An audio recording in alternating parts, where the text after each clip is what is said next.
ನಿಮ್ಮ ಹಳೆಯ ಚಿನ್ನದ ಒಡವೆನ ಅಧಿಕ ಬೆಲೆಗೆ ಮಾರಬೇಕೆ? ಆಟಿಕಾಗೆ ಕಾಲ್ ಮಾಡಿ 8880 ಅಟ್ಟಿಕಾ ಗೋಲ್ಡ್ ಕಂಪನಿ. ಇವತ್ತು ಬೆಳಗ್ಗೆ 10 ಗಂಟೆಯ ನಂತರ ಸಚಿವರ ಪಟ್ಟಿ ಫೈನಲ್ ಆಗುತ್ತಂತೆ, ಪ್ರಕಟ ಆಗಬಹುದು. ದೆಹಲಿಯಿಂದ ಬಂದ ಬಳಿಕ ಡಿಕೆ ಶಿವಕುಮಾರ್ ಫಸ್ಟ್ ರಿಯಾಕ್ಷನ್ ಇದು. ದೆಹಲಿಯಿಂದ ನನಗೆ ಬೆಳಗ್ಗೆ ಅಥವಾ ಮಧ್ಯಾಹ್ನ ಲಿಸ್ಟ್ ಬರುತ್ತೆ ಅಂತ ಹೇಳಿದ್ದಾರೆ. ಬೆಂಗಳೂರಿನಲ್ಲಿ ನಿಯೋಜಿತ ಸಿಎಂ ಡಿಕೆ ಶಿವಕುಮಾರ್ ಅವರು ಕೊಟ್ಟಿರುವಂತಹ ಹೇಳಿಕೆ, ಇವತ್ತು ಬೆಳಗ್ಗೆ 10 ಗಂಟೆ ಅಷ್ಟೊತ್ತಿಗೆ ಸಚಿವರ ಪಟ್ಟಿ ಫೈನಲ್ ಆಗುತ್ತೆ, ದೆಹಲಿಯಿಂದ ನನಗೆ ಬರುತ್ತೆ ಅಂತೇಳಿ ಡಿಕೆ ಶಿವಕುಮಾರ್ ಅವರು ಮೊದಲ ರಿಯಾಕ್ಷನ್ ಕೊಟ್ಟಿದ್ದಾರೆ. ಅಂದ್ರೆ ದೆಹಲಿಯಿಂದ ಬಂದ ನಂತರ ಸಿಕ್ಕಿರುವಂತ ಫಸ್ಟ್ ಪ್ರತಿಕ್ರಿಯೆ ಇದು. ದೆಹಲಿಯಿಂದ ನನಗೆ ಬೆಳಗ್ಗೆ ಅಥವಾ ಮಧ್ಯಾಹ್ನ ಲಿಸ್ಟ್ ಬರುತ್ತೆ, 10 ಗಂಟೆಗೆ ಬರ್ಬೋದು ಅಥವಾ ಮಧ್ಯಾಹ್ನ ಬರ್ಬೋದು. ಬೆಂಗಳೂರಿನಲ್ಲಿ ನಿಯೋಜಿತ ಸಿಎಂ ಡಿಕೆ ಶಿವಕುಮಾರ್ ಅವರ ಹೇಳಿಕೆ ಇದು.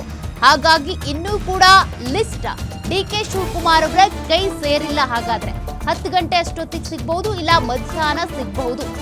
ಅದು 10 ಸಚಿವರು ಇವತ್ತು ಡಿಕೆ ಶಿವಕುಮಾರ್ ಅವರ ಜೊತೆಗೆ ಪ್ರಮಾಣ ವಚನ ಸ್ವೀಕಾರ ಮಾಡುವವರು ಇರ್ಬೋದು. ಅದ್ರ ಜೊತೆಗೆ ಇನ್ನುಳಿದಂತೆ ಸಚಿವ ಸಂಪುಟಕ್ಕೆ ಸೇರ್ಪಡೆ ಆಗುವಂತ ಸಚಿವರ ಲಿಸ್ಟ್ ಇರ್ಬೋದು. ಇನ್ನು ಕೂಡ ಡಿಕೆ ಶಿವಕುಮಾರ್ ಅವರ ಕೈ ಸೇರಿಲ್ಲ, ಬೆಳಗ್ಗೆ 10 ಗಂಟೆಗೆ ಸಿಗಬಹುದು.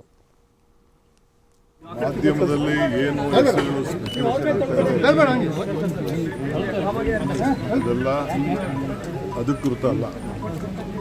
10 ಗಂಟೆನೂ ಮಧ್ಯಾಹ್ನ ನಮಗೆ ಹೆಸರನ್ನ ದೆಹಲಿಯವರು ಕಳಿಸ್ಕೊಡ್ತಾರೆ. ನಾವೆಲ್ಲ ಸೇರಿ ಚರ್ಚೆ ಮಾಡ್ತೀವಿ, ನಮ್ಮ ಅಭಿಪ್ರಾಯನ ತಿಳಿಸಿದ್ದೀವಿ. ಅಂತಿಮ ತೀರ್ಮಾನ ದೆಹಲಿಯವರು ಮಾಡಿ ನನಗೆ ಕಳಿಸ್ಕೊಡ್ತಾರೆ. ಆಮೇಲೆ ನಾನು ರಾಜಭವನ್ಗೆ ಪಟ್ಟಿಯನ್ನು ಕಳಿಸ್ಕೊಡ್ತೇನೆ. ಇಷ್ಟು ಮಾತ್ರ ಹೇಳಲಿಕ್ಕೆ ಬಯಸ್ತೇನೆ.